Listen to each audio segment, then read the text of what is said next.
I didn't grow up in one of those naked houses. I grew up in a very naked houses? Where like parents are like sometimes like naked, or you can change in front of your sibling. Like, is that like a denomination of Judaism? It's not a denomination. Is that what the Maryland Jews think, that's just what secular people do? That's what we think New York is. Oh God, it's fun. We think New York is the naked houses, and we are just the people who change in our changing rooms or bathrooms. When I first really understood that God was in my life and that God was a presence that was always with me, I would not get in the shower without a one-piece bathing suit, because I felt like God was watching me, and like it was just inappropriate to be naked. But first, a word from our sponsors. Welcome to the Man-Whore Podcast.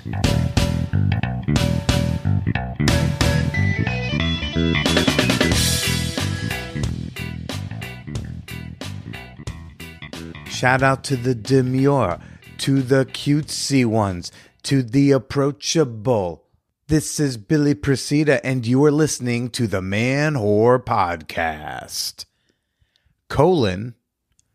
the dot over the other dot, subtitle, Sex Positive Conversations. This week on the show, I've got on Rebecca Keren Jablonski, private rabbi for hire, author of the upcoming book, Confessions of a Female Rabbi. But first, I'm also excited to share with you that there's still but a few tickets left. I think there's like less than 20 tickets available for each show for the Naked Comedy Show tomorrow, Thursday, August 22nd.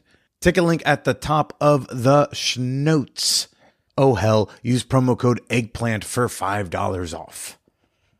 And bedankt to Michelle, just plain Michael, however I'm supposed to say it, sir. Thank you so much for your generous pledge on Patreon. Yes, you're again the Fan Whore Appreciation Moment this week. Hope you enjoy your peeks into the peep show. And you too can become a member of my Patreon community and receive a slew of great rewards, including access to private community spaces, over 300 bonus episodes of the show, ad-free episodes, and the new video series Behind the Mic. I can't wait to spill at the end of this one. Become a member today for as little as $3 a month at patreon.com/manwhorepodcast. If you have an iPhone, don't do it through the app. It'll charge you an extra 30%. So patreon.com/manwhorepodcast to sign up. Rabbi, so I don't know. I believe a lot of you know that I used to be a producer for another sex podcast called The Joy of Text, where real sex meets Jewish law. It was an Orthodox Jewish sex podcast. And they would come across like fascinating problems or questions and whatnot. They'd get a question like, oh, we like to do rope play, but we know we're not supposed to tie knots on the Sabbath. And, Rabbi Linzer would go, well, I think it just depends like what kind of knot. If it's loose and you can shake it off, I don't really think that counts as work. Which Rabbi Rebecca is not completely on board with, and that's fine. You can disagree in that religion. Actually, that's kind of the beauty of that religion. There can be just a lot of debate, and you don't even have to convince the other side, or else hell. You can ponder, you can question. I would get the emails for The Joy of Text, and I get every once in a while, like in a blue moon, like I will get pitched by a publicist, like a Jewish publicist, pitching me one of their clients for Joy of Text, and then I have to tell them, oh, like they stopped updating the show for reasons, scandalous reasons. But in this case, when I poked around and looked at Rebecca's work and the upcoming book, I thought, oh, that might be really interesting. Young, hip, obviously progressive within her community, a female rabbi. Not all too common. So we had an interesting discussion about relationships, gender, sexuality through that lens.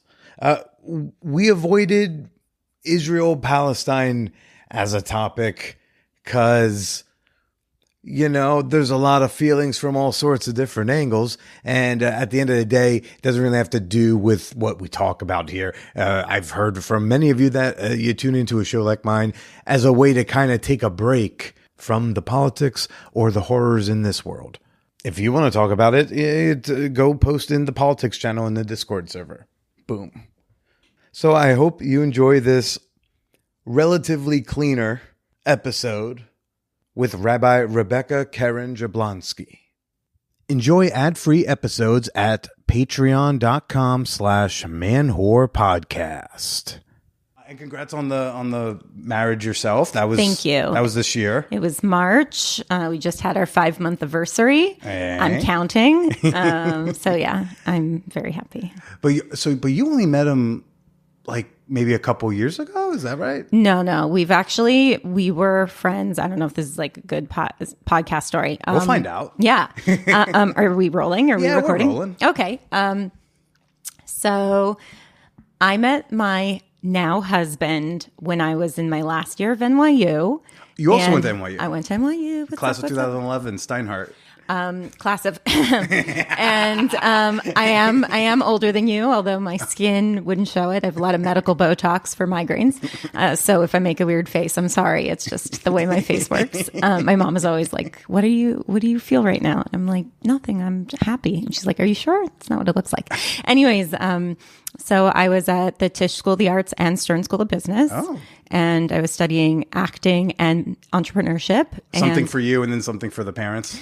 Actually, the parents were more into me being a performer. Oh. And I just needed more like intellectual stimulus and like more math. And also I am kind of a closet nerd. I'm like a glamorous nerd. So I wanted to take double the amount of credits and do summer school every year. So I'm a special case. But I was at a Shabbat dinner for all Israelis. I am not Israeli, although my mom has citizenship. But at the time I was dating an Israeli who was kind of a bad guy. Sorry if you're listening. Anyways, my now husband was there. He had just gotten off the boat from Australia, and he was the other non-Israeli. Wait, he was an Australian Jew? Of course, yes. Australian, Russian, Polish Jew. His first language was Russian, but for many Polish people, Jews who came from Poland, they also spoke Yiddish. Mm-hmm. And he knew that I spoke Yiddish because he overheard somebody talking about how I was in the Yiddish theater. And so we started talking in Yiddish, which is pretty rare for 20-year-old non-Hasidic Jewish people. And also everybody else was speaking Hebrew. I speak Hebrew, and he speaks Hebrew, but not the way I do. And I wrote him an email after we met, and I asked him to always look out for me because I knew I had a really not so great boyfriend. Mm-hmm. And also he just seemed so amazing. And so we were friends for 15 years. He decided he wanted to date every other Jewish girl in all of New York. And unfortunately, he made me wait that long. And even in 2019, so a long time ago, we went on a date. I thought it was a date. He suggested the Carlisle Hotel, which is like very fancy, classic New York. I got dressed up, but not like super dressed up, but he came in a leather jacket. I was like, this is a date, 100%. We talked about Yiddish. We talked about books. We talked about a foundation he started. And then like 2 hours in and many drinks in, I was like, this is a date, right? And he said, no. And he gave me a pity hug. And he was like, but we can get together next week. And he disappeared for like a whole year. We didn't talk. And then the pandemic happened. And so I make him feel bad about it all the time. Yeah. I write about that in my book. Good. Not just to guilt him, but also because that night we talked about the Lubavitcher Rebbe. Let me start that again. The Lubavitcher Rebbe is the founder of the group called Chabad. Mm-hmm. Maybe you've seen those guys in the hats and the beards, and they like ask you, "Are you Jewish?" They probably ask you. I got that. Yeah, you have a beard. I mean, but is that for that? I mean, side note, is that for the whole like we need to do a prayer? We need X number of like Jewish men. Unless they were asking you. hey, can you be our 9th or our 10th for a minyan, a prayer group? They were probably asking if they could help you fulfill one of the daily commandments, which is to wrap yourself in these like leather straps that bind you on your arm and around your head with a specific prayer. And that is a commandment to fulfill for only men. So that's why they stop men. And also men are only really supposed to talk to men. Okay. So they're like, only catcall other men. Right, exactly. And the closest to catcalling for me is just getting asked if I'm Jewish walking down the street. Right. And most people, even if they're Jewish, normally just walk away in the same way you walk by the people who are like, hey, you like animals? Sign up for the ASPCA. I'm like, I love animals. My dog is upstairs, but you never have time, or, you know, it's not part of You're halfway through signing the clipboard, and then they're like, oh, and your credit card number you put here. I'm like, oh, right. I'm poor. You can give this back. Yeah, that's nobody wants to talk to the people on the street. But on that first non-date in the Carlisle, we talked a lot about the Lubavitcher Rebbe, and I thought, wow, this guy's so spiritual for a more secular type of person, a modern person, but he has the values of a deeply religious person. I'm like falling in love, even though he had no intention of dating me for another, 4 years or something. It's fine. I got him. You did eventually get him. Yeah. You did get him. I'm a very patient person. Well, it's a good time to say I'm here right now with Rabbi Rebecca Jablonski. That's right. You got a new book coming. It's coming out at the end of the month, right? It's coming out at the end. Yeah, it's coming out at the end of the month on August 27th. It's available wherever books are sold. Wefessions of a Female Rabbi, Relevant Religion in an On-Demand World. Did you get to choose the title? Yeah. But wait, back to the husband. Wait, so you were still interested after that? No, this ain't a date and pity hug. Yeah. Also, not to mention all the time in between.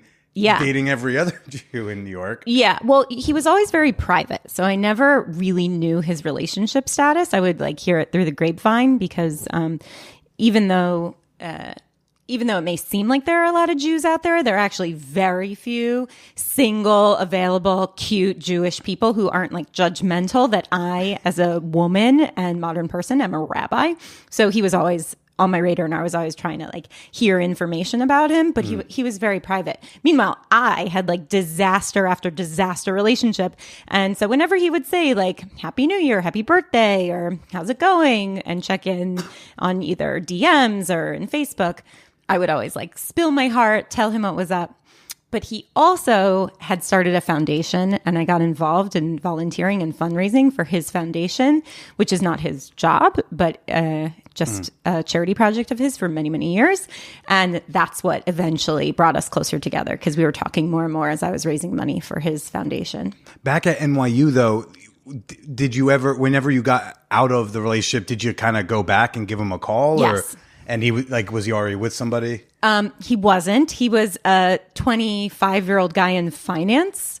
And that meant obviously he wasn't ready for a relationship. And he came to my birthday party that year, actually the same birthday as my sister. So he came for both of our birthdays. And he took me out the week later. I don't even recall. I don't remember it at all. So either I drank too much or just blacked out that whole time. But he actually said he thought I was all over the place. And so he wasn't interested. Meanwhile, I know that, he was just this finance guy, and he had his pick of all the women, as the way it goes with a lot of New York single guys in their 20s and even 30s, and for some people even 40s. But wait, but you still you were still interested? All these times you make your overture and he kind of goes, I'll go with somebody else for now, or I'm going to go have fun. You're still going, I'm going to get that man one day.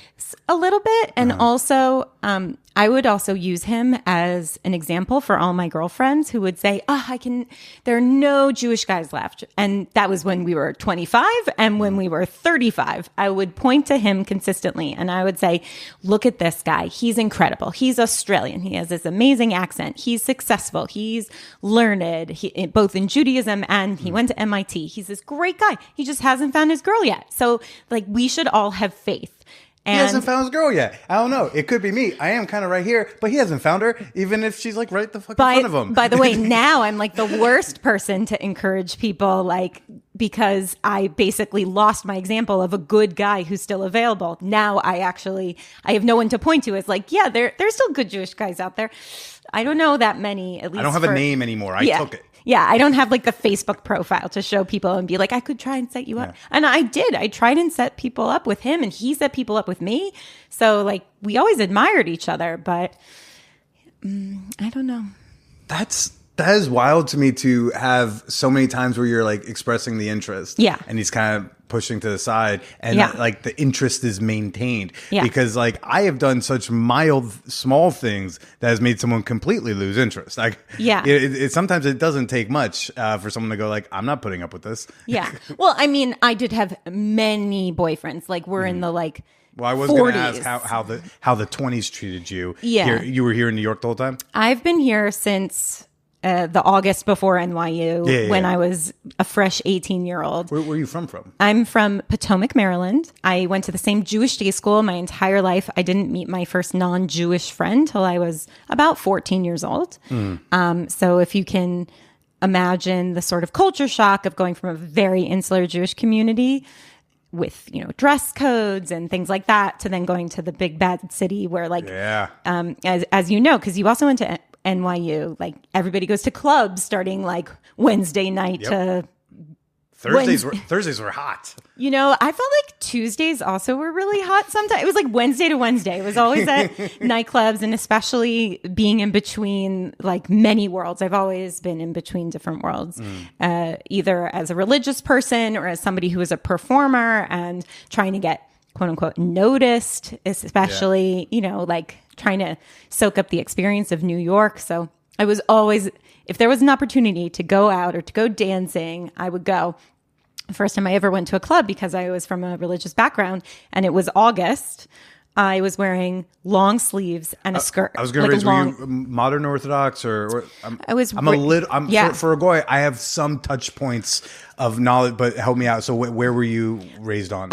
I did my research. I listened to a few of your episodes. And by the way, you had an episode with a friend of mine, Chanel Omari, many years ago. She actually lives in the neighborhood. So yes. We recorded at her place, not far from here. Yeah. So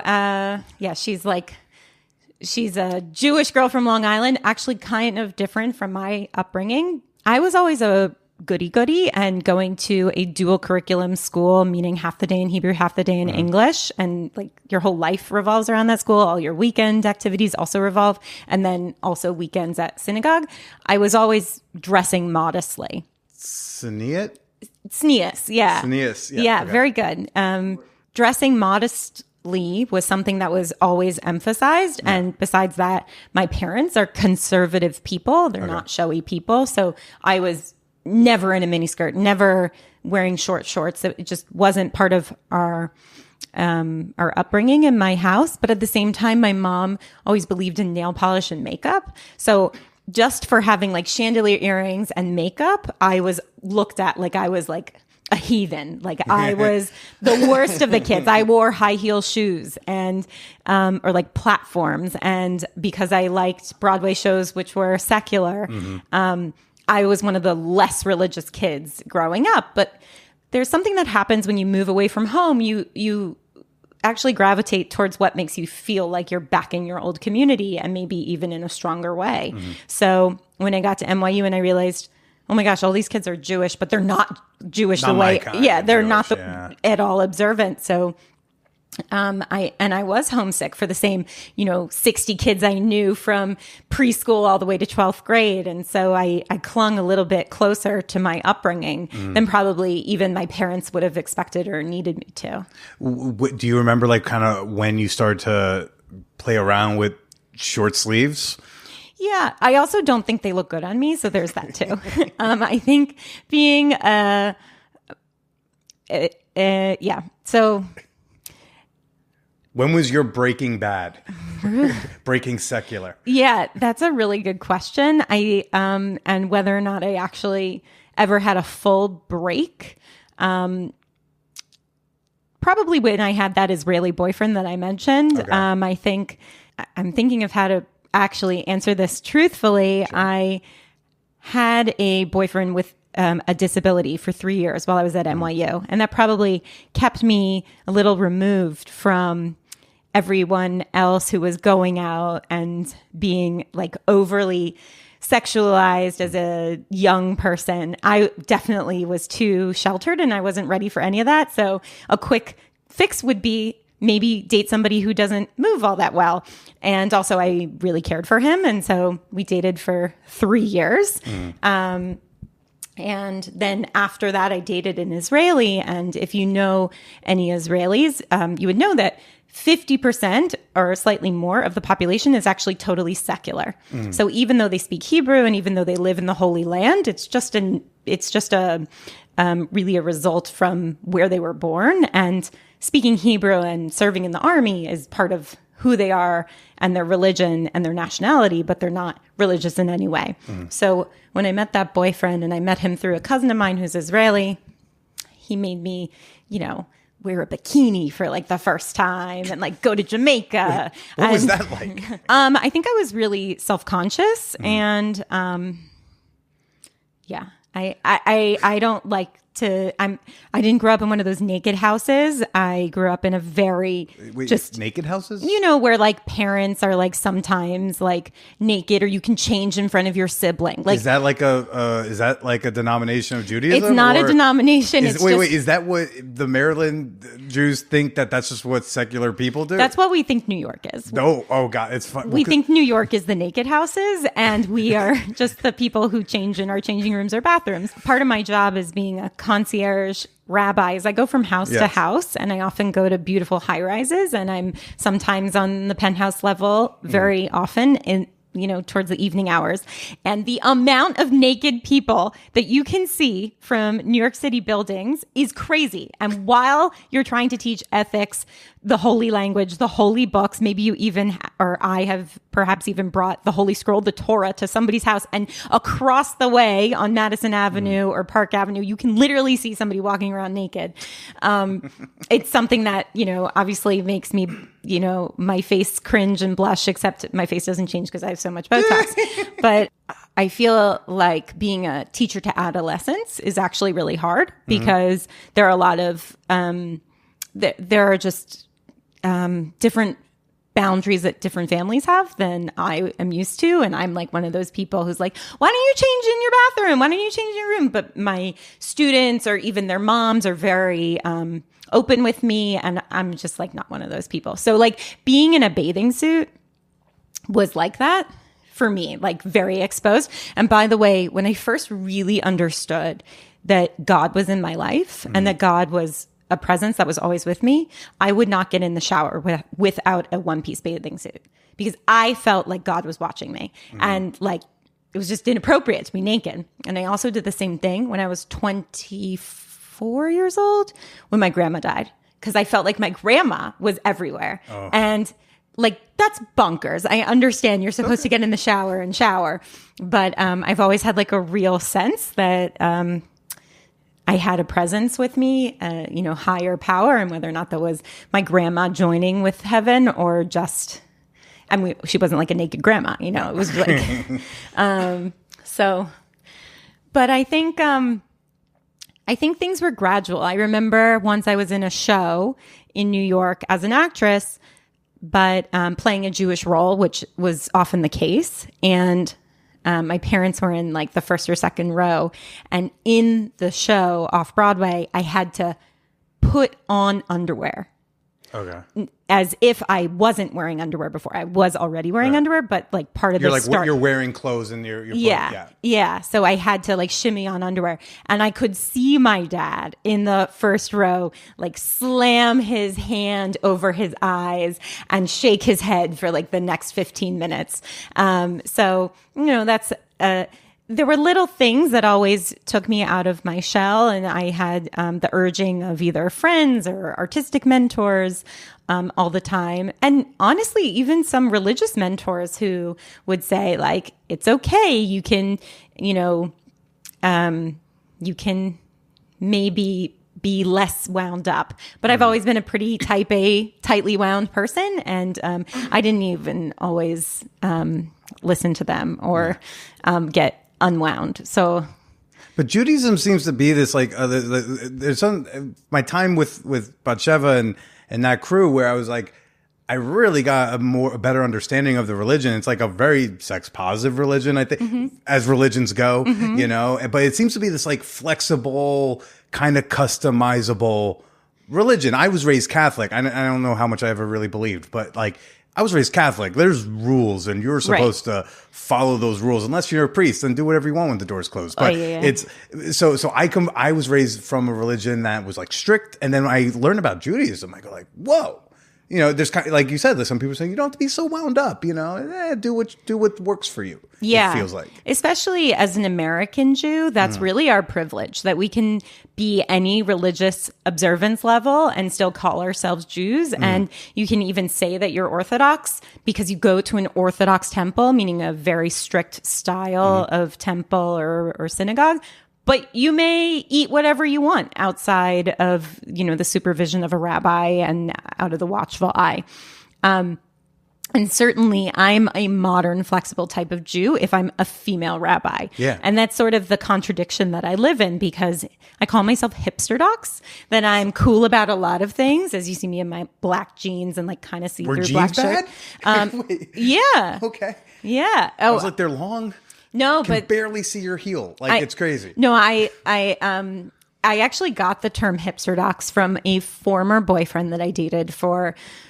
He would not ever give it a time or DTR, but he was from a Hasidic community, and some people would call it also a Haredi community. Just Haredi, by the way, means anxiety ridden, but it means that they're super anxious about observing all the rules. Okay. So he came from that type of community, and whenever I would spend time with his family, I would have to wear a skirt, but still, like, no matter what, the skirt, if it wasn't like underneath my toes, it was too short. It was like one of those communities. And you had to like wear leggings under it or something like that? Only if it was cold. Oh, okay. I probably did wear leggings just so I could like shimmy off the skirt very quickly. Okay. And unless I liked the outfit or something, but I was never religious enough for him, and also in this weird way, it's very appropriate for your podcast. He gave me these parameters.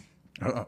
He said that I had to do 3 things in order for him to finally want to marry me. And by the way, when you date somebody Orthodox, like this type of Orthodox, you think like, oh, it's just like a 3-week time investment and then you're getting married. Which at that point, when I was like turning 30, I was ready. I was like, anybody. And this guy, he's very intellectual. We were religious, so we didn't even hug, like we didn't touch. So I thought, okay, 3 weeks. Right? This will be easy. As in, like, I can handle not touching him for 3 weeks. Well, I mean, I didn't know how long it was going to be, but I thought for sure 3 weeks, that's a no-brainer. Sure. I actually was recovering from a broken hand from a car accident, so, like, I didn't even want to. Like, it was totally fine with me. And he had 3 conditions that he finally articulated by the time we were 2 years into our very unphysical 2 years? Romance. Yes, 2 years? 2 years. I know. Like I said, I'm very patient. Couldn't be me, you know, but I'm happy for you. So his rules were I had to keep Shabbos very strictly. I would keep it with him, meaning if we ever were away in different hotel rooms, we would observe all the Sabbath rules, or sometimes we would be at like a friend's house. We would only walk places. We wouldn't carry things. We wouldn't use electricity, all those things. Obviously keep kosher. I keep kosher. That was like not hard. Okay. So keep the Sabbath, go to the mikveh once a month, which is the holy bath where you dunk. It's terrible for girls with keratin because it strips your hair of keratin once a month. It ruins the investment. But I was willing to do it. And the third, he wanted me to dress sexier. I know. He was like, you can dress with a long skirt, but it can be really, really tight. And he thought that me in my secular clothes still wasn't sexy enough. And for me, who is always conscious of the way I present myself, even in front of children and families, I always have this sense of, in some ways, I'm a role model or just looked up to as a member of the clergy. could not commit to dressing like a sex pot hussed. Like I didn't know what it meant. It's a contradiction in itself, and I wouldn't do it. And also, I just saw what conflict was brewing inside of this person. Also, if you are looking for a partner in life, you should be looking for hopefully unconditional love. And he literally gave me 3 conditions, and one of them was so bonkers, and that helped crystallize for me that I would move on. Yeah, I was going to say, like, how did that relationship end? It kind of fizzled with the pandemic. He came back to me like a year within the pandemic, basically making the same sort of demands. Demands. These fucking, very specifically, these Hasidic men. Yeah. Like, one, come to the table being like, I got demands. And then, like, were you allowed to have demands? Probably not. I'm not a demanding partner necessarily, but you didn't come down and be like, yo, these are the 3 ways you get to be my husband. Like, my dominatrix friends, you know who, like, so over and over, doesn't matter which dom I'm talking to. Mm-hmm. So often, they're like, oh, some, like, my most regular clients are Hasidic men. And I go, like, being like, oh, rules, until like, but I need to get a little, Well, that's the thing about Judaism, like we said before. There are lots of ways to bend the rules. There are lots of ways for people even to say that they're super observant or super religious, but at the same time, people have their, what we call yetzer hara, or their evil inclinations, or their sort of devious inclinations. Yeah. And we, as Jewish people, we are realistic, and we know that some people will exercise those parts of themselves, especially if they're cheating on their spouse. That's when it's really devious. But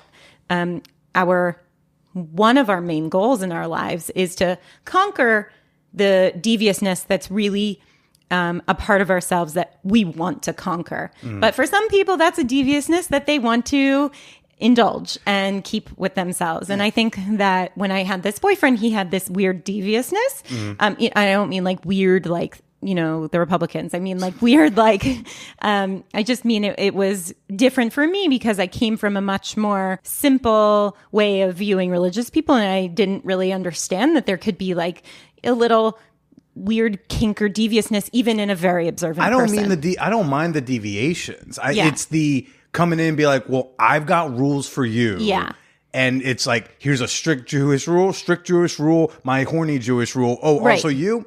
Don't ask too much of me.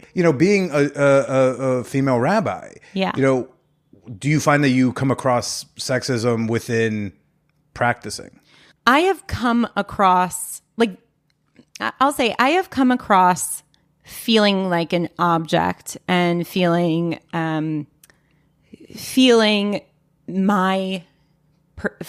the gaze upon me as a young woman who is, at least a little attractive. You can like Google image me and figure out whether or not you want it. But I'm like a mix between Kim Kardashian and the nanny. So like that's sort of my vibe. Well, thank God you didn't get the nanny's voice. Oh my God. That when I have a cold, I sound like her.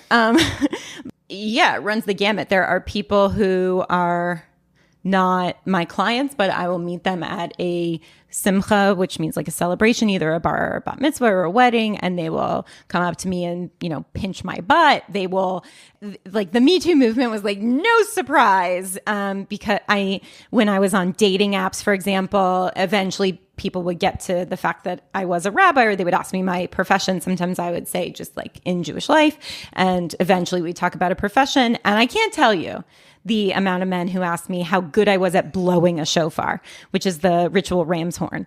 And it, like, that to me, just like reeked of corniness and misogyny. And like, you wouldn't ask that of any other person. And it shows the discomfort of men, who would see me in a traditionally male role, and in a powerful role, role, and also in a non-traditional role. So they really don't know what to say, and the weirdness and the grossness just comes out because they're feeling awkward.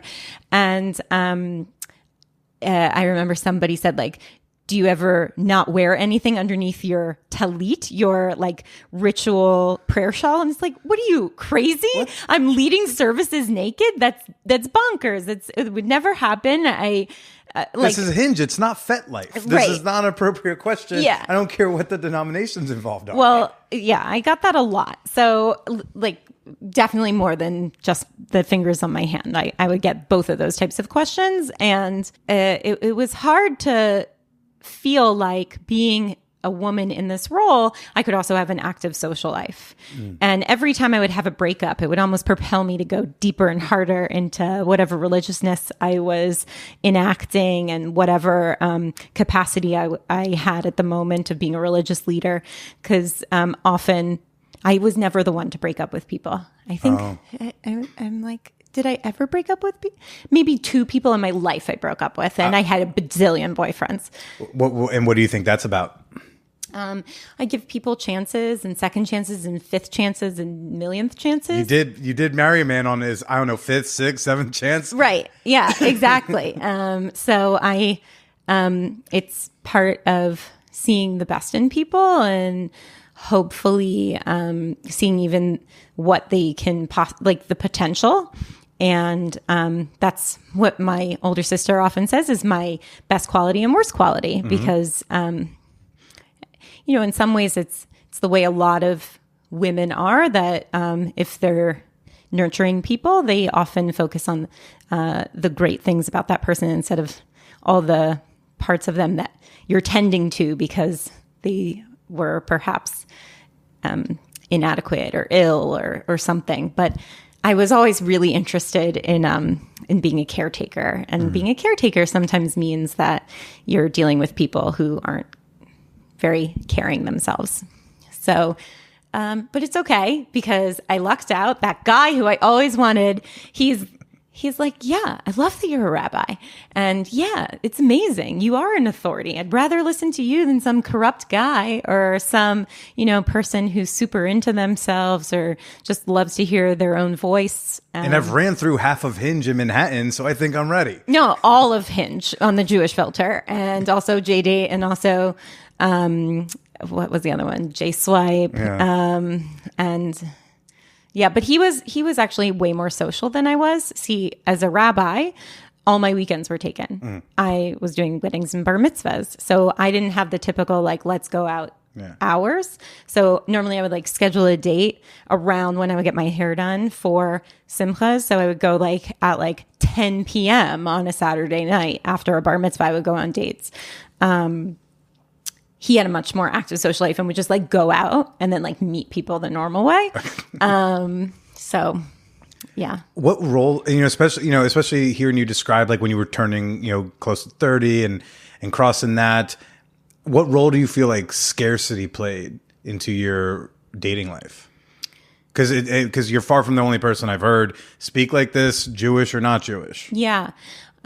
It would play a lot into my mentality, into my psychological well-being, that I lost one of the only single guys, and how am I going to find the next guy? Because there's so few, and there's so few that accept who I am, and there's so few that are also smart, and there's so few that have a good sense of humor and that are tall enough, because I'm 5'7", which is like a Jewish giraffe. And, it's a totally different ballgame if you're 5'3" and Jewish. But me, I already typed out most of the guys. But I had a client, I actually write about her in my book. They're in the first case study that I talk about working with a Mexican woman who was raised Catholic and who always dreamed of converting to Judaism. And finally, she converted herself, her 2 children. She got married to a Jew. And I was there through the whole process, through the conversions, through the learning, through the B'nai Mitzvah. We even went to Israel together. So many, many parts of working with this family. This woman, who's fabulous, her name is Claudia Romo Edelman. I'm allowed to say her name. Right. Of course, she married a Jewish guy who's actually incredible and wonderful. So Claudia would see me, since I worked with her family through many years, from 2015 to 2020, I want to say. She said to me, Rebecca, men are like taxis. The minute one passes you by, there's another one around the corner. And I was like, okay, great. I would remind myself of that constantly, because here's this woman who in her 40s found love, found who she really was. She converted. She became a new person when she was in her 40s. I wasn't 40 yet. I was in my late 20s to early 30s when I was working with this family. And she constantly gave me what we call chizuk, strength, to keep dating. And I always found the next guy around the corner. Some of them continue to smell bad like taxis. Just because you jump taxi doesn't always mean the next one's that great. And so, bouncing around to different relationships, I definitely had my fair share of not so great ones, but also it was my way of getting over the scarcity factor. Was your dating mentality a trying to find the connection or trying to find someone to marry and have a life with? I think I can love anything and love anyone, and love as a verb. I can choose to love somebody. Yeah, and I think everyone can actually. And I think that the more you practice love, the more easy it is to give it, receive it, etc. But in romance, I find a romantic love, which I feel is different than the way I love a very close friend or love a family member. I feel that one's almost a little different. I don't want to choose to romantically love somebody. There's a song someone sent me, my mom sent me, called I Can Learn to Love You. And it sounded so, because I'm dumb romantic influenced by movies. Yeah. I want to fall in love. I want it to be deep. I want to be dangerous how much I'm falling for somebody. Yeah. Maybe I'm an action junkie. Yeah. So actually that's what I was about to say. You sound very impulsive. And for me to love somebody is to love things about them where I can see my life blending with theirs. And I never would even entertain a date with somebody if they weren't even one of those people. So I've never gone out with a non-Jew. The only person who was half Jewish, and he considered himself half Jewish, even though technically his mom was Jewish, so he was Jewish.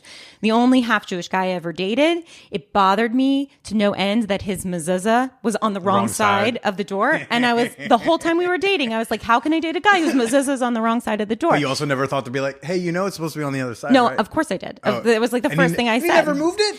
No. It was affixed. It was up there. And he was but it's a rental and I'm going to have 2 screws there and 2 screws here. And it didn't matter to him. So the people who... 2 screws is going to stop you from doing something that will set your mind at ease. I don't know if that's a great obviously, pick. that was over. Yeah. Yeah. Someone Sayonara. was you need hand towels. I guess I'll go get hand towels. Fine.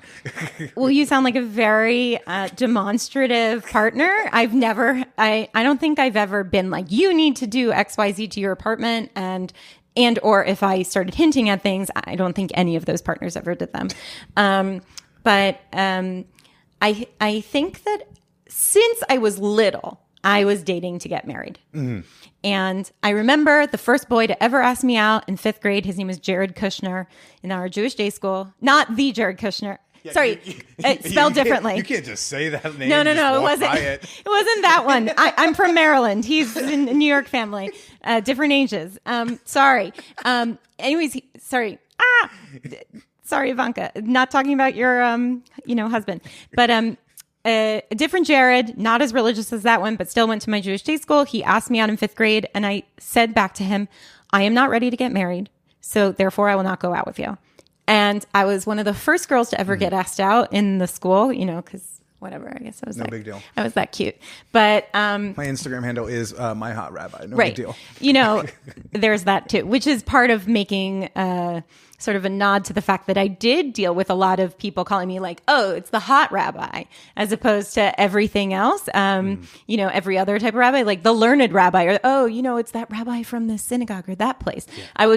I was called the hot rabbi. Actually, it was coined by a party planner in New York, and she would be like, "Oh, I have the rider for the hot rabbi.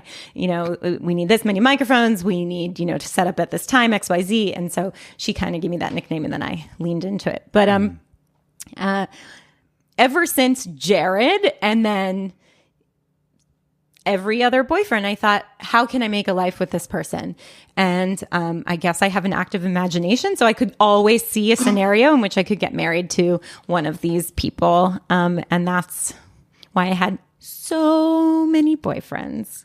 It's so interesting because I think something that I've been with a lot of people, I'll say, but I've had 5 proper like girlfriends where I'm like, oh, I want to escalate this into a relationship. Something I get nervous about and I'm trying not to do is I'll see too far into the future that stops me from seeing the 3 or 6 months right in front of me. And I'm automatically thinking like, oh, could I die next to this person in 40 years? You know? And so but with you, you're like, no, I need to see that far in advance to be able to do the next 3 or 6 months. Yeah. I mean, it's an interesting thing. I will say that I had wonderful relationships modeled for me in both my parents and my grandparents who, my parents are married 46 years. My grandparents were each married more than 60 years to each other. And both. I want that. Yeah, you want that. I want that. I want to die next to somebody. Yeah. Well, hopefully Like you're not dying anytime soon. Yeah, like a long way down the road. Yeah, exactly. So I think every of those examples, all of them fell in love at first sight and were married within just a few weeks, including my parents. And definitely my grandparents. And I was raised on those beautiful, simple, values-based romantic stories that, you know, my mom's parents met at the Jewish Center. My dad found the one Jewish girl who is in Missouri. My dad was a professor and she was a student, not his student, but, and my dad chased my mom to Israel after they dated for just a few weeks. My dad proposed in Israel. By the way, my husband proposed in the same spot that my parents got engaged. That's cute. Good move. Yeah. Very Really thoughtful. good move. Yeah. Very important to our story. So, you know, but all these things basically showed me from a very young age that if you have these values connections to a person, you know, basically right away, you know, based on that person's background. It's part of the reason why I've only wanted to date Jewish people, although there are certainly different types of Jews. So that's why I've had mismatches.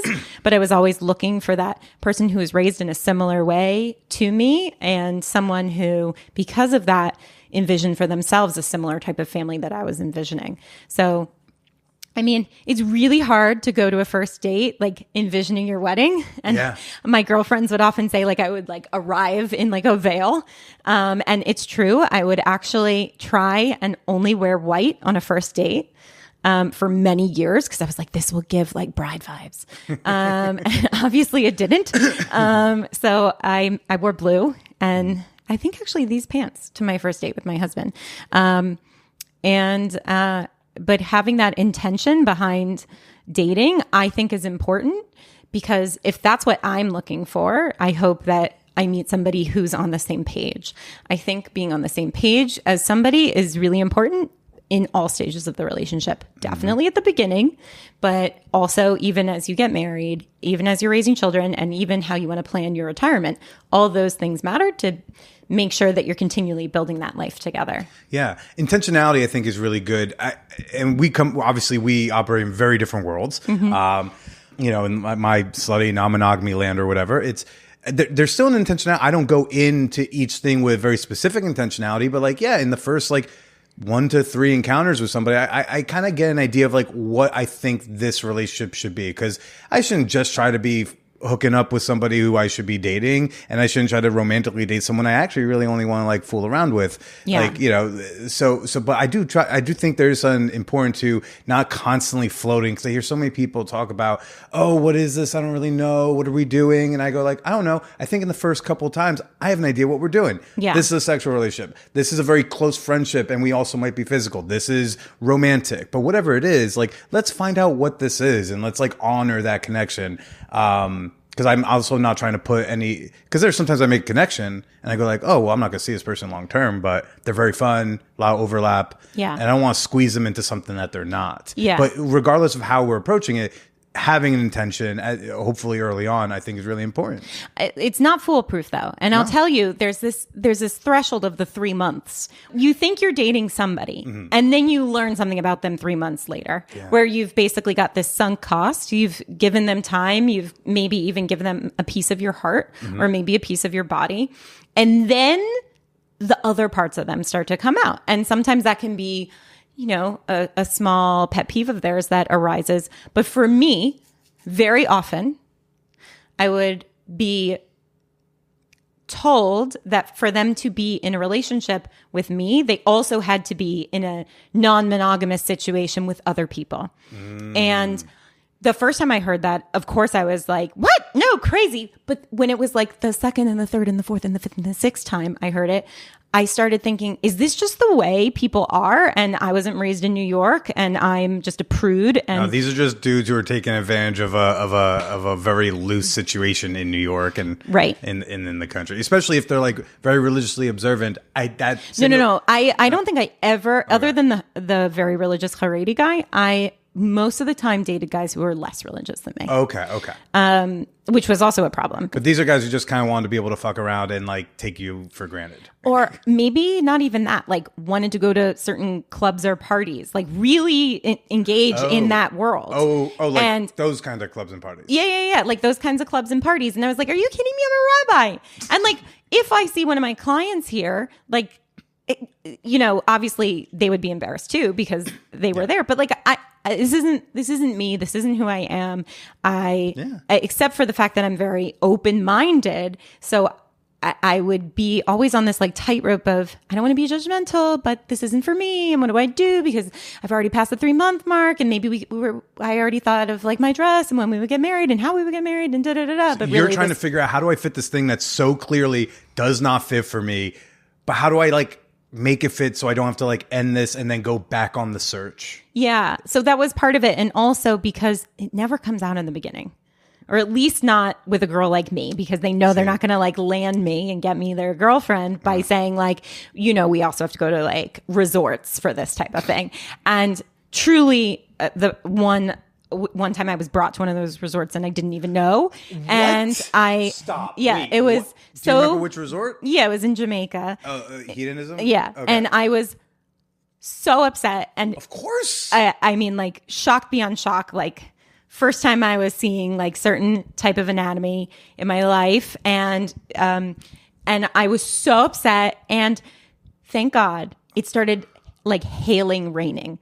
And I obviously thought that was a sign from God that like remember, I'm like not a bikini girl, and here I am in Jamaica in like a naked place and like beyond naked place. And it was very, it's literally called hedonism. Right. And this is, I think, even like before Uber, where you even like knew where you were going. Like you just like called a cab and you went, and we weren't staying at the hotel, but it was like, he brought me there for the afternoon. And luckily, like we got there, I was horrified. And then we had to like stay indoors, clothed indoors, because it was raining so hard. And then we left and we soon broke up. Yeah. But it was a terrible way to have a vacation. That if anyone's listening, don't do that. Do not spend the money to bring somebody to a lifestyle resort and that is not a fun surprise. Unless they do that, right? Don't fucking do it. Don't you dare. No, I would say this is not the content of my book. The content of my book is more about... You didn't tear him to shreds in the book? No. Oh, you should First of all, like, shreds. I think if this person is listening, he knows, because I already told like all of his friends that he did this to me. Even my husband knows, so nothing's a surprise. But I think he's grown up. It was a long time ago. He's now a father, and hopefully, I think he's a girl dad. So hopefully he would learn from, his past immaturity. That, although I will say, like, I have been around enough people to know there are good people who choose to do those types of behaviors. It's just not the right thing for me. And like, it never has been the right thing for me. And I guess it's like both. There's so many options in New York City that even among a group of people who you would think would be more like conservative because they're, outwardly Jewish, they're not necessarily. And I learned that really the hard way. And also, like I said, I never broke up really with people. So it was always just, okay, this can't move forward because I don't do this part that's very important to your lifestyle, or, yeah. Wait, so did you dump him, or? I was, in the end, no. In the end, you robbed yourself of the satisfaction of dumping someone for like 150% justifiable reasons. The only guy I ever really dumped was the guy with the mezuzah on the wrong side of the door. You bring me to a swinger resort? Let me think about it. You got the mezuzah on the wrong side. Youch. No, I love this. We were at a Hamptons bat mitzvah in like one of the most gorgeous estates there is. It was at the former estate of Andy Warhol, in Montauk, in the most beautiful place, literally on the edge of the country, looking into the Atlantic, looking towards Israel. Like, what could be more spiritual? And he tells me on the car ride out that he was insisting that he pay for me to freeze my eggs because he had no intention of marrying me, but he didn't want me to like miss a good window for myself of fertility. So he would pay for it. And that way we could continue dating, but he wouldn't, it would alleviate himself of guilt. And I was like, if I want to freeze my eggs, I'll freeze my eggs and I'll pay for it. No man is going to tell me what I have to do with my ovaries. And I drove him to the jitney and he got out. And that was it. So like we went from like this idyllic day to never see you again. And I never saw him again. I texted him by accident this year because his name was very similar to a man I was counseling. And I sent him some like learning material and reading material. And he was like, is this for me? And I was like, oops, hope you're well. No. And also, like, maybe you could learn from this. I don't know. Right. No, not even. I'm not like one of those petty people. If somebody broke up with me, I would disappear. And like, I'm generally not a vindictive person. I actually think that that's a source of power, that if, a relationship ends, you have to accept that it's over and start moving forward immediately. And if you don't, and if you stay like, mushy and vindictive and engaged in that relationship, then the person just has power over you because obviously you're feeling like they have to choose back to be in a relationship with you. But as someone who has, I think almost all my like serious relationships we've broken up and gone back together like 3 times. I clearly love them having power over me. Well, I can't. It's going to take several times of you breaking my heart for me to get over this. It might be part of like the scratch that makes your record go round, But I think I tell my girlfriends this all the time, and I try and tell for whatever people I'm also counseling, there should be no repeat performances. That if somebody somehow had the opportunity to show you their true colors and show you how they really feel towards you, it's done. And you've learned it. You've learned the lesson. Life is short. Time is now. We don't have a lot of time to keep relearning the lesson. Sure. Or at least a crappy lesson. I hear from so many women, whether it's on the show or my friends or whatever, particularly the ones who have a goal where they're like, I want that intentionality. They know they want a family or they want a marriage or they just want lifelong partnership. But what would you say to women, Jewish or not, who are starting to like feel like they're in their 30s and feeling like they're losing hope? It's an old Yiddish saying, and it's one of these Jewish proverbs that there's a lid to every pot. And there truly is. There is something that fits with every single person. And even if you're the weirdest shaped pot or you're just, a funky looking lid, there is something that goes and completes the whole unit, and it's out there. My pot, my person was born across the globe in a different hemisphere on a different time zone, and he was beautifully brought to me by the shores and kept coming into tide and coming out of tide for years and years and years. There's a lot of tides. Yeah. And so for me, I've really always believed that it would happen. And I draw a lot of inspiration from biblical characters. Many of the men didn't settle down until they were in their later years. Isaac gets married in his 60s. Well, my name is Rebecca. Isaac and Rebecca were a couple. So, I was always open to the fact that I would find my right person. I would find the right relationship. And I think that other people can too. It's just important that you don't sit around waiting, that you continue to have a life. You continue, if travel is your thing, enjoy time with friends. If you don't have a lot of friends, go out and find like-minded people, whether or not on online communities or in person. I'm a strong believer you have to be your best version of yourself. If your body is your temple, go to temple, go to shul, really work on your best self of your person so that when you meet that person, you're ready. You're ready in all the ways. And so that you can't look back and say, well, I wasn't ready and it wasn't the right time. But if you're ready by yourself, then you'll be ready when that person comes. And that was true also for my husband. He wasn't quite cooked already until he finally asked me. There were things in his development that he needed to go through. And there were things, I guess, in mine too, that probably result in the same. And, we can count to countless examples of this in personal lives and out there in the real world. And also, by the way, some people are married to the wrong person right now. Yep. And we have to wait for that person to get divorced, go through their process to then be available. It's like I want to give a shout out to all the women who it didn't work out with my husband so that he could get to me. Except for one who except for that one bitch. Yeah. Except for that one girl who her name was around way too often, or people would be like, oh yeah, we saw you. Oh no, that was her. There's just this one sore spot. But of course he had many relationships and I had many relationships. But what's important is that found each other. Right. And also that you're a person with interests and a person with passion, and your passion will spill into the way that you live life, and people will want to live life with you if you're somebody passionate, if you have a purpose. Living with purpose and meaning is so important.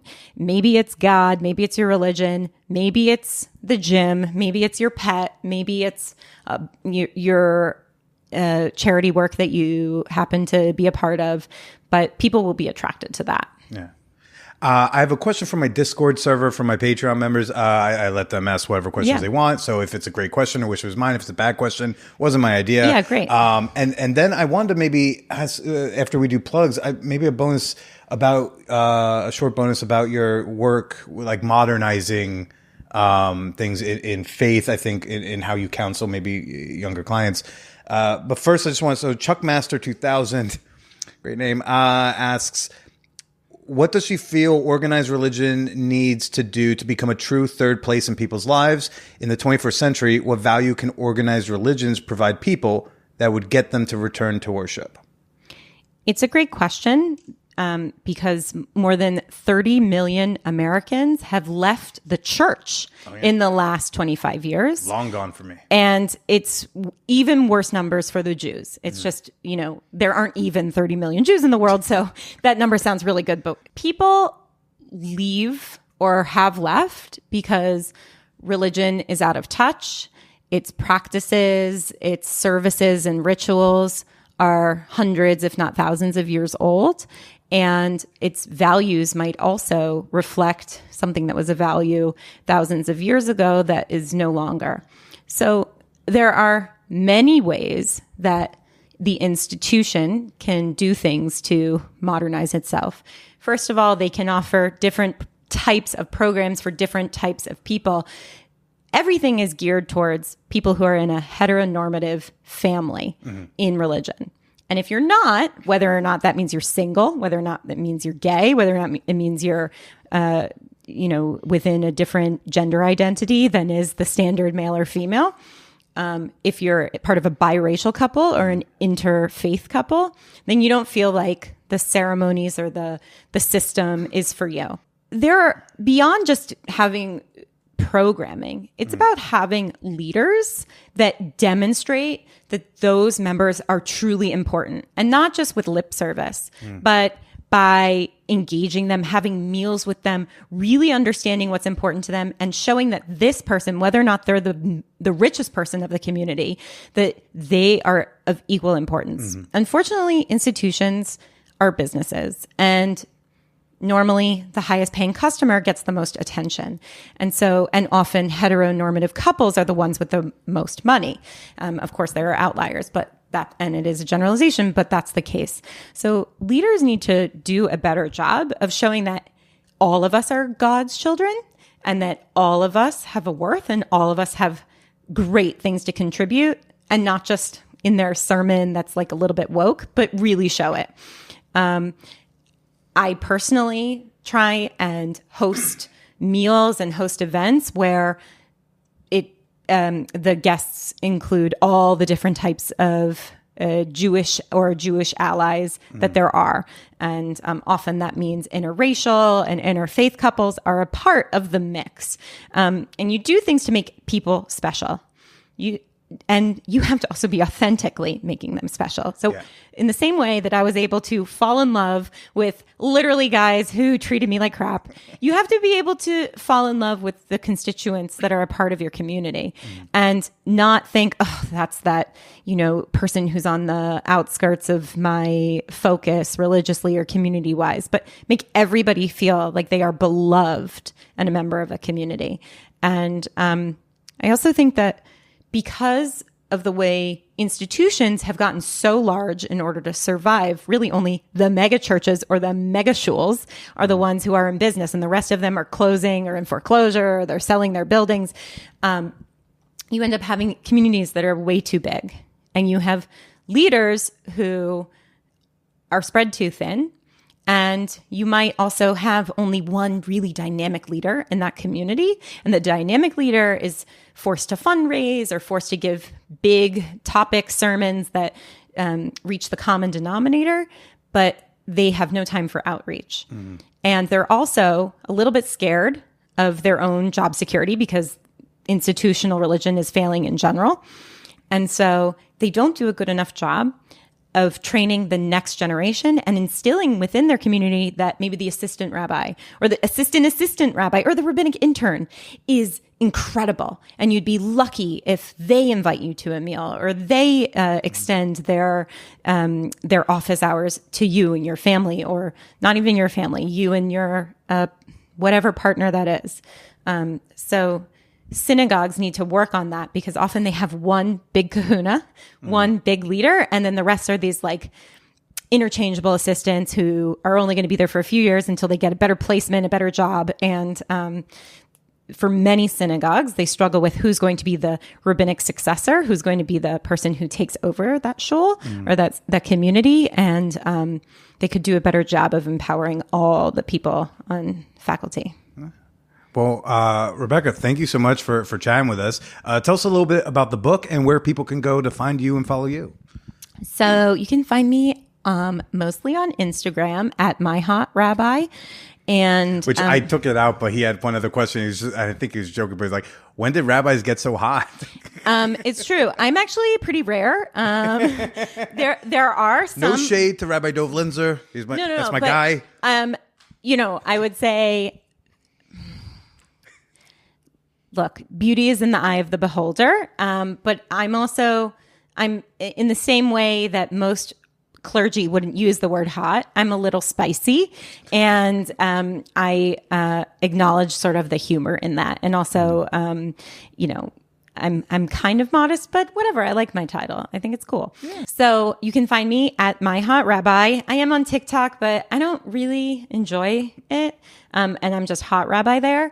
I also am at RebeccaKeren.com. Keren is my Hebrew name. It means ray of light. A lot of people thought it was my maiden name. My maiden name is actually Eisenstadt. So just in case you didn't think I was Jewish, I am. So it's RebeccaKeren.com. And my book, Confessions of a Female Rabbi, Relevant Religion in an On-Demand World, first and foremost starts with talking about where I was on October 7th, which, if you don't know, you've been living under a rock for the last 10 months, but it was when the Israel-Hamas war started, and it started with a terrible massacre that Hamas, a terrorist organization, perpetrated on innocent Israeli civilians. More than 1,200 people died, and more than 230 were kidnapped and held hostage in Gaza.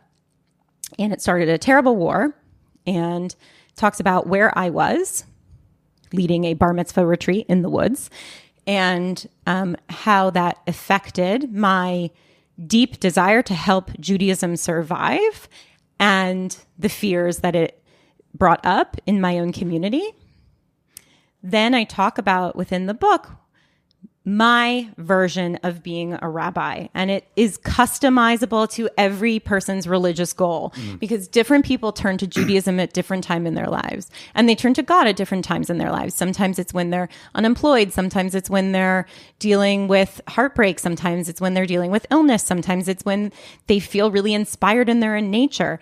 But everybody has different goals in life, and they also have different religious goals. And when you're part of a big institution, unfortunately, you're part of the institution's religious goals, which is basically maintain membership. Yeah. And for me, I am able to really meet people where they're at and help them get to a place where they want to go Jewishly, but keep them inspired and engaged so that they set another Jewish goal. You're kind of like your own, like, one woman traveling synagogue. Yeah, I do have a Torah in my car right now because I'm going to a client after this, and we're working on her bat mitzvah, which is going to be fabulous in Sag Harbor. But of course, she lives between Sag Harbor, New York City, and other country houses that they have, like in Florida and Aspen and things like that. So how can you have a synagogue if you don't even live in the same place every single week? You know, there are different models of being a modern person and being a fabulous, extraordinary Jew, and I cater to extraordinary people. So after I get over just what statistically is going on with the Jewish people and faith in general in America, then I talk about 7 case studies of my work and how religion was able to help people transform and that it was all customized. I talk about intermarriage. I talk about interfaith couples organizing a baby naming.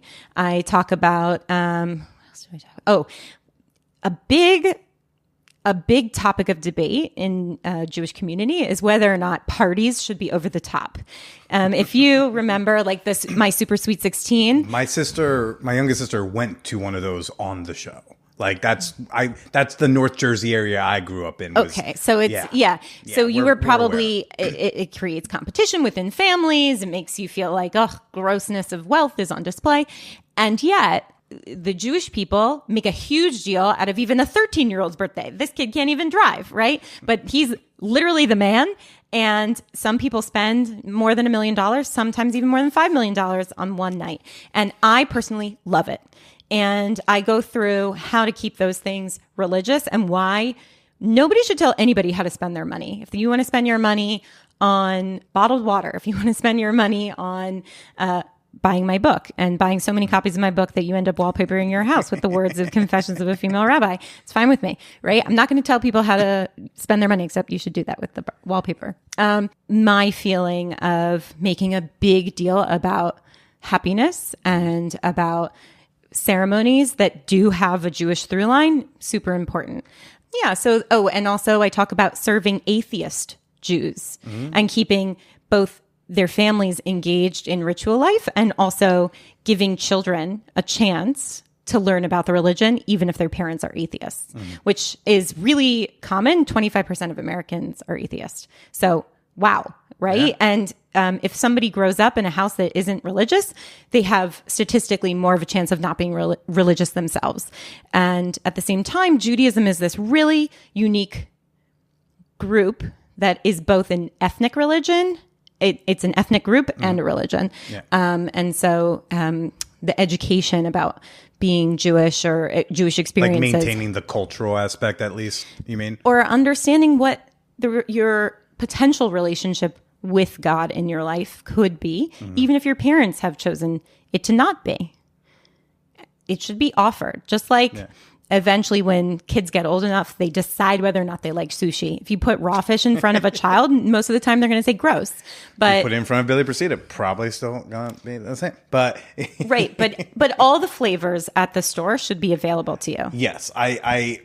Whatever it may be, I'm a big fan of just not picking things by default, but be like, this is my side would be for the non-monogamy thing is I think some people should choose monogamy. I just think they should choose it as opposed to doing it by default. I think if people have all the religious options in front of them and they choose blank, then like, great. But I don't love it when someone does it because they don't think there's another option or way to do a thing. Yeah. I think that's great. With options come choice though. And so as a provider, I have to be comfortable that they may, as I present many options, that they may choose an option I don't want for a person, or even a parent doesn't want for their child, or even a partner doesn't want for their co-partner. But options are important so that you are an intentional choice maker. And the real chidush, the real innovation of what I'm talking about here is that we actually have a lot more choices.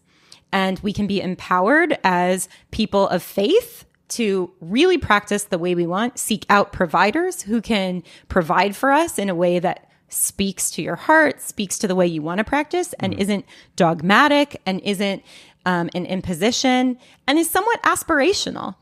Yeah. So, yeah.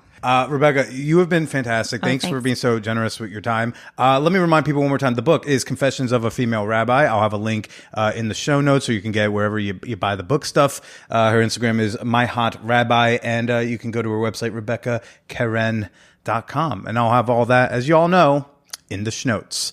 Rebecca, thank you again so much. Why don't you go ahead and say goodbye to everybody? Thank you so much, everyone. I just want to remind you that you can find peace within yourself and peace on earth. It can be attained in our lifetime, God willing. So I wish you a great rest of your day.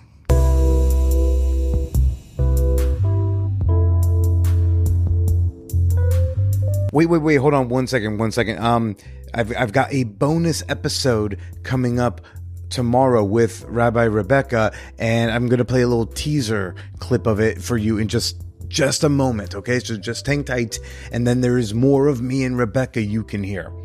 Yes, I said bonus episodes. There are over 300 bonus episodes of this show available on Patreon at the $5 tier.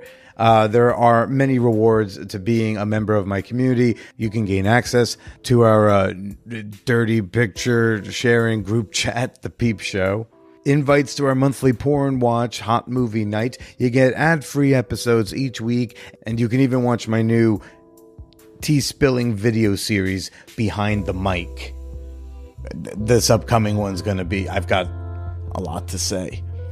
Become a member today at patreon.com/manwhorepodcast. If you have an iPhone, sign up in a browser, not through the app, and you will save 30%. Because Daddy Cook said so. Patreon.com/manwhorepodcast.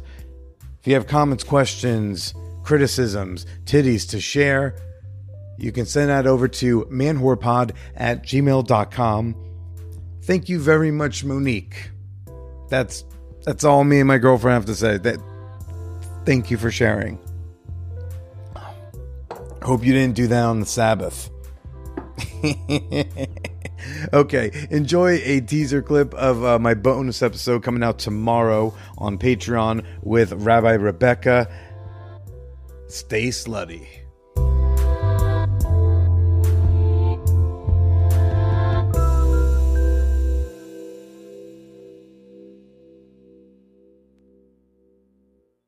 Yeah, I think the shame factor is really actually something that I put on myself. And for a very long time, I had trouble just having boyfriends, that I was holding hands sometimes or maybe bringing a date to an event, but that person wasn't my husband or even my fiance.